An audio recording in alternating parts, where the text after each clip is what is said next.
Star Playhouse presents Dick Powell, Charles Boyer, David Niven, Ida Lupino.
Will do nicely, thank you. Have a pleasant trip, Sir George, and come back safe and sound. We always worry about you, sir, when you go up to London.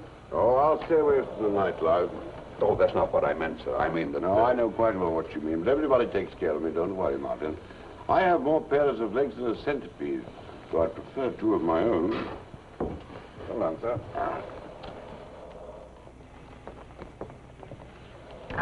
Thank you. Do you think you'll be warm enough, sir? Oh, of course I shall be warm enough. Now, stop mothering me, you two. Get off the train before it starts, and I get caught with a couple of extra fares. You'll wire us if you need anything, sir. Oh, I shan't want anything. Just meet me on Tuesday on 4:10. Bye, sir. Bye. Oh, conductor, I'm Dr. Phelps. Well, I remember, Dr. Phelps. You don't want Sir George to know you're on the train. Quite right. Thank you. I'll be in this compartment if I need it. I understand, sir.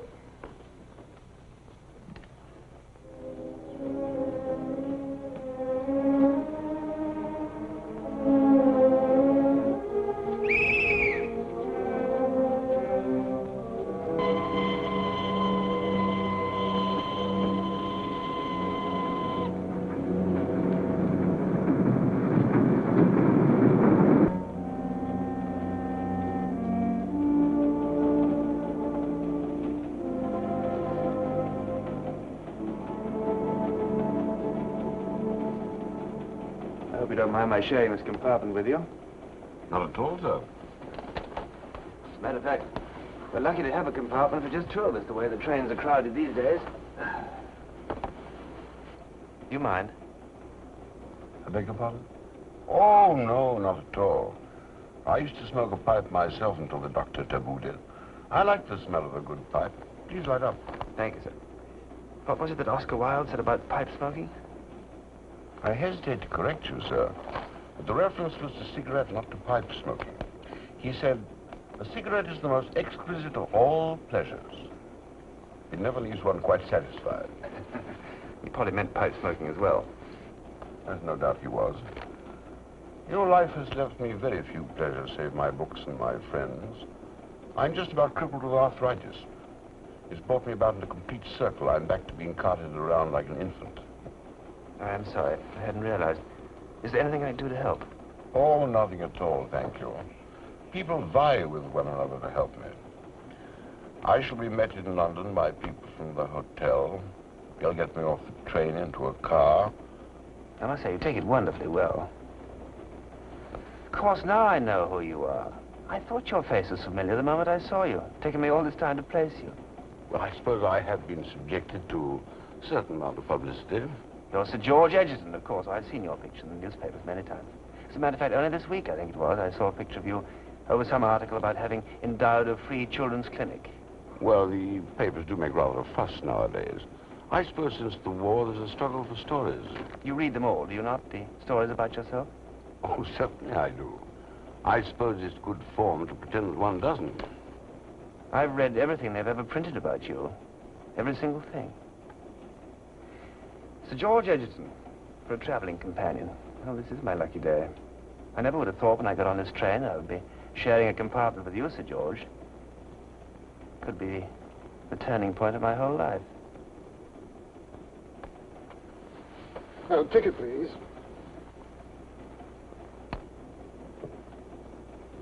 Are you quite comfortable, Sir George? Ah, that's better. Sorry we couldn't get a compartment by yourself. Trains are ever so crowded these days. Dinner as usual at 6 o'clock, sir. I'll send the steward by in plenty of time. Anything you might want before then? Nothing at all, thank you. I shall rest for a while and perhaps doze off later on. I won't be waiting for dinner, though. Oh, of course, sir.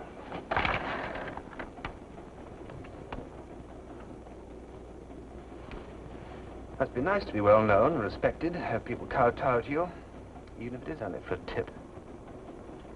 Sir George Egerton, millionaire philanthropist, knighted by the Crown for outstanding services to his country in times of peace and war. Look here, sir, if this is your idea of humor, I hardly find it amusing. Oh, you must forgive me, Sir George, if I've offended you. You see, I've been away from England for quite a long time. It could be that my idea of humor has become slightly warped. What appears funny to me might be annoying to you. On the other hand, what might seem funny to you could indeed be annoying to me. That might be entirely possible. As I said before, I've been away from England for a long time. I left when I was very young. I didn't intend to stay away as long as I did. I was forced to. I expect you wonder why I'm bothering you with this unhappy story, don't you, Sir George? I don't wish to appear to be rude, sir. But perhaps I just don't want to listen to any story, happy or unhappy. Oh, but you're a philanthropist, and surely it's the duty of a philanthropist to listen to unhappy stories. Then bring a little joy where there has been sadness. You must forgive me, sir, but I'm seldom personally involved in my philanthropy. I have an organization. Oh, but your organization isn't here now. It's just you.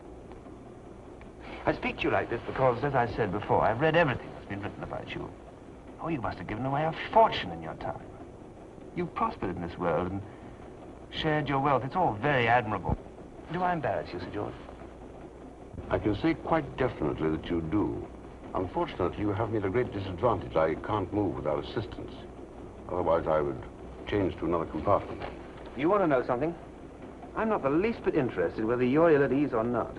I don't know who you are, sir. You seem to be trying to make my trip as unpleasant as is humanly possible. Not very far from the truth. What do you mean? Look here, I want that door open. You said you were going to take a nap, remember? I wouldn't want you to be disturbed. I want you out of this compartment, do you hear me? Oh, I hear you very well. But there's not very much you can do about it, is there? You can't even stand up to ring the bell. There's not very much you can do about anything, is there, Sir George? Who are you? Oh, now you're getting interested in my story. All right, I'll tell you. I left England when I was a very young man, almost a boy. I left with a friend, a man a good deal older than I was. We moved around the world, shipping out on freighters, working at anything. Oh, it was rough and it was tough, and we stuck together through the roughest and the toughest of it. And then one day, he got the fever, the get-rich-quick fever. And he decided that we should try our luck in the diamond fields. What did you say your name was? I haven't said anything yet. You're rushing me. We did quite well for a while, my friend and I. But he was impatient. He wanted to get very rich, very quick. Then one day, he had his chance to get his hands on a fortune in uncut diamonds. The fact that they belonged to somebody else didn't bother him at all. He stole them and ran. And in the course of his getaway, he informed on me. Larkin. He planted a few stones among my belongings, and I was caught with the evidence. He got away with 100,000 pounds worth of diamonds, and I went to jail for 20 years. Gerald Larkin. Yes. I've changed, haven't I? impossible. It isn't possible. Oh, yes, it is, George. It's very possible. You didn't think I'd forget, did you? Maybe you did. I'm sure you did. No, I didn't forget, Jerry. No, I knew that we'd meet again someday. I'll bet you did. Well, it's been a long time coming, but it's here at last. I waited too many years, and here it is.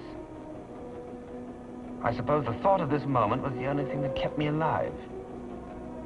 When I really got to the point of giving up, I'd think of my friend.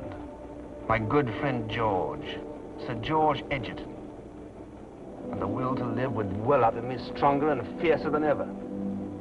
I was a man with two emotions, hatred and the control of that hatred.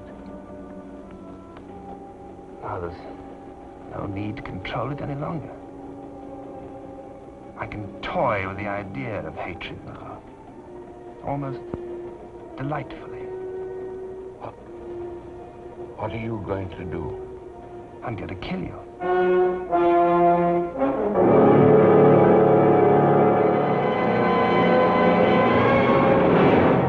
Yes, I'm going to kill you. Right in this train where you sit. And no one's going to know that I did it. Jerry. Jerry. Yes, George? You know you can't possibly do this thing, don't you? Your manner would indicate that you know that I can and that I will.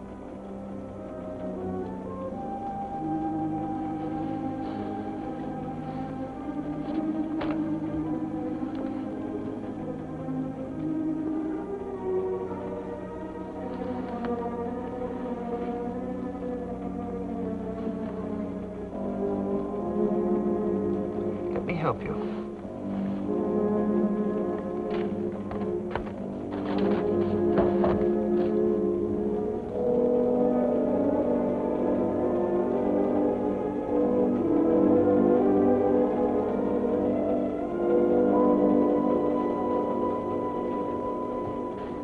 There. That's better. There's no one to kowtow to you now, George. You're all alone with me, and there's no one to help you. You realize, don't you, that all I have to do is to shout and someone will come? They look after me.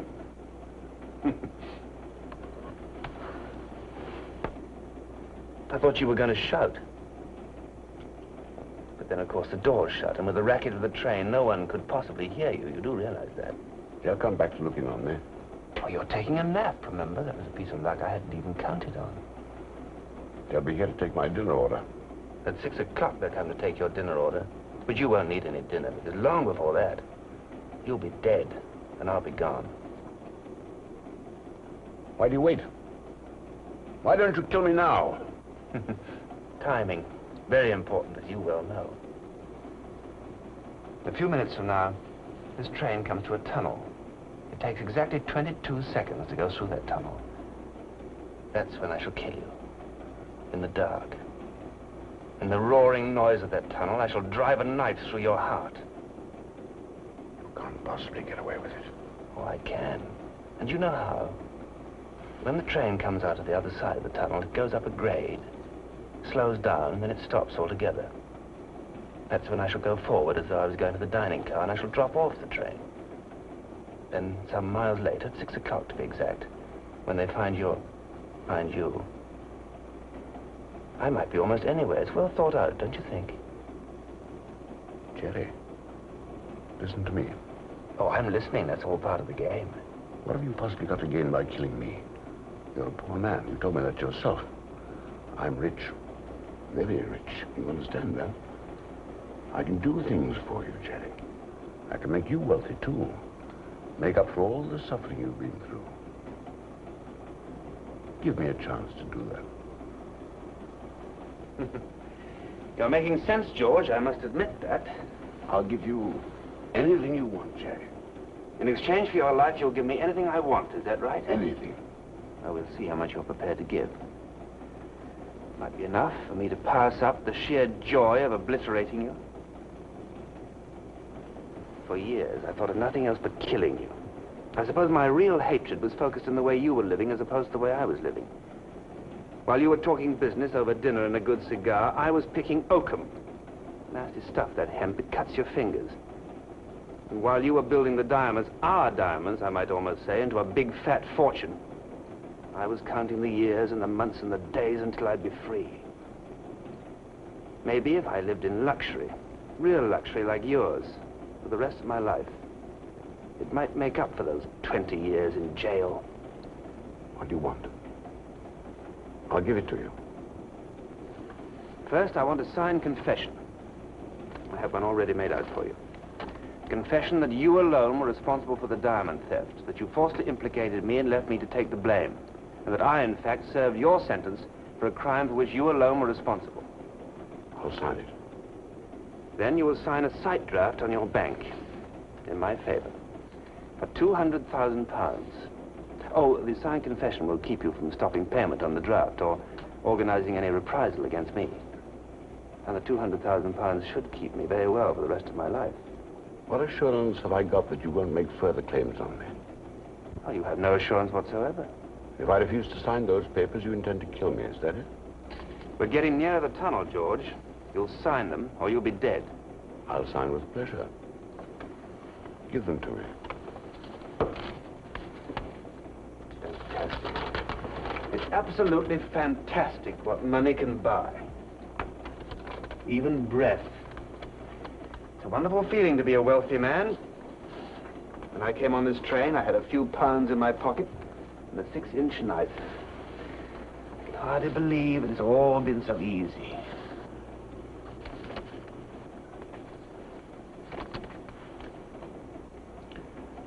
It's not so easy as you think, Jerry. What do you mean by that? I had to know whether you were bluffing. I had to find out whether you ever really intended to kill me. You were right. It was easy to find out that you never had any intention of killing me. You were just talking. You're wrong about that, George. I was never wrong about you, Jerry. You're a coward. A complete and utter coward. You were easy to deal with because this was your only plan. To get money out of me. You even had the papers prepared. That was all you wanted. You're a fool, Jerry, as you always were. What are you trying to get at? Do you believe me so monumentally stupid as not to be prepared against such an eventuality as this? Oh, I admit there's no defense against a man who's willing to sacrifice himself in order to kill. But I never believed that you'd do that. I was right. 2 minutes till we come to the tunnel. You don't frighten me, Jerry. Let me clarify a few things for you. That sight draft is worthless, you understand that? I can't sign a check for £2, let alone 200,000. Only my solicitor can sign checks. So much for the draft. Now about you. I was informed the moment you were released from prison. You have been followed and watched every yard on your journey to England, just as you've been followed and watched every second of every day since you landed here. Do you suppose for one moment that your presence on this train is not known? I think you're bluffing. I know you're bluffing. 50 seconds, and I have your signed confession. You still want to play games? How long do you suppose that would stand up in court? Why, it isn't even witnessed. Obviously, it was obtained from me by threat. It's your word against mine, Jerry. The word of an ex-convict against the word of a millionaire philanthropist, as you're good enough to call me. You're whipped and beaten, Jerry, and you know it. You even look it. Well, then why should you win? You're a born loser. Fixed everything, have you? Covered all the angles with your usual thoroughness. Just as you did when you got away and I went to jail. Oh, don't take it so badly, Jerry. I don't deny that I owe you something. I'll see you have a £1 or 2 in your pocket. I'll find you a job. As a watchman or something. That won't be enough, George. Oh, they'll hang me for it, I know. I'll never get away. I'll get caught. But you've underestimated me in one thing. I am prepared to sacrifice myself in order to kill you. In fact, I can hardly wait. 5 seconds. You know what the cause of your death is going to be? Cleverness. You're dying of cleverness.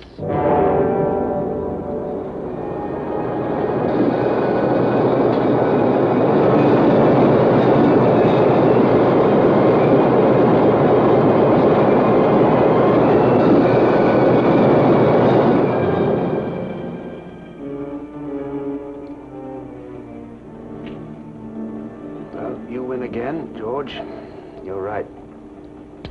I am a complete and utter coward.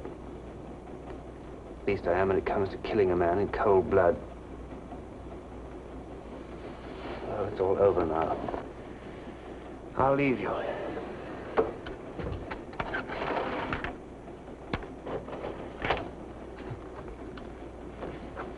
Strange thing is, I don't even hate you anymore. All seems washed out of me in that tunnel.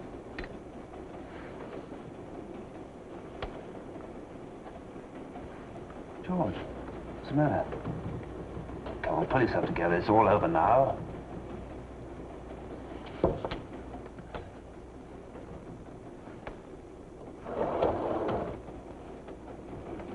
Is there a doctor on the train? Sir George seems to have fainted. Oh, I do hope it's nothing serious. I'll fetch Dr. Phelps. He's Sir George's own doctor. He's in the next compartment. Dr. Phelps, could you come at once? I think Sir George has fainted. What seems to be the trouble? I don't know. He seems to have fainted. We were talking this and the train went into the tunnel. We stopped because of the noise. I started up again and we came out, but Sir George didn't answer. Oh, you know Sir George? Well, I recognize his picture from the newspapers.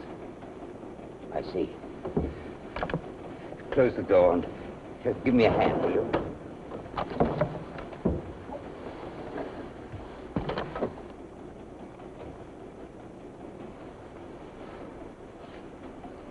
Sir George is dead. Dead? Are you sure, sir? But how could that have happened? Heart seizure. It must have been over in a second. Poor chap, he really didn't have much of a life the past few years. Hopeless invalid. Quite some pain at times. Why did he still fight to hang on? I beg your pardon. Oh, you must forgive me. I'm rather upset. I'd just met Sir George and I'd taken quite a fancy to him. You know, I fancy he must have had a premonition this was going to happen. Only this week, when I called at the hall, my regular visit to him, he had me come into the study to witness a new will which he'd just drawn. He had no kin, so the money was all to go to hospitals and various institutions, all except one very large bequest. What was that? I probably shouldn't ramble on like this, but it was a strange thing. Several £100,000 were to go to a chap, Larkin, some such name. I never even heard Sir George mention the man. Must be a crony from long ago. I say, bit of all right for this Larkin chap, or whoever he is. Perhaps. Unless he happens to be on this train. There's a very strange rider attached to the bequest. It was void if this chap, Larkin, was within the radius of 1 mile of Sir George when he died, no matter of what the cause. Isn't that odd? I'm afraid I shall need statements from both of you, and some identification, I suppose. Your name, sir?